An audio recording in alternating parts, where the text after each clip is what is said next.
Phone tapping లో మొదటి బాధితుడిని అని మల్కాజ్గిరి బీజేపీ ఎంపీ అభ్యర్థి ఈటెల రాజేందర్ అన్నారు. కుటుంబ సభ్యులు, డ్రైవర్, వంట మనిషి ఫోన్లు ట్యాప్ చేశారన్నారు. కేసీఆర్ క్యాబినెట్లోని 17 మంది మంత్రులను కూడా నమ్మలేదన్నారు. వాళ్ళ ఫోన్లు, భార్యాభర్తల సంభాషణలు కూడా విన్నారన్నారు. ఫోన్ ట్యాపింగ్ పై సమగ్ర విచారణ జరపాలన్నారు. మేము మాట్లాడుతున్నప్పుడు ఈయన ఇట్లా మాట్లాడతాడా, ఈయన అట్లా మాట్లాడతా అని చెప్పి కేసీఆర్లకు ఎగబడితే ఆన్సర్ లేదు. ఇట్లా కేసీఆర్ గారు కూడా ప్రెస్ మీట్ జరుగుతున్నప్పుడు ఎవరైనా లేచి కొంచెం అడిగితే నీకు ఏమెరకైనా కూసో అని చెప్పి దబాయించాడు.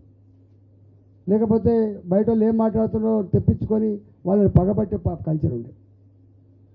ఏ పొలిటికల్ లీడర్ అయినా కూడా అధికారంలో ఉన్నటువంటి పార్టీ, అధికారాన్ని చెలాయిస్తున్న నాయకుడు ప్రతిపక్షాలు మాట్లాడేటువంటి మాటల్ని తెప్పించుకొని హుందాగా, స్టేట్స్మెన్స్ లాగా, అవును దీనికైనా మనకైనా వాళ్ళు చెప్పిన సూచనలు ఉన్నాయా, సలహాలు ఉన్నాయా, మన ఇష్యూ అంత గంభీరమైనదైతే మరి మనం దీనికి పరిష్కారం చెప్పచ్చా అని చెప్పి దృష్టి పెట్టాలి.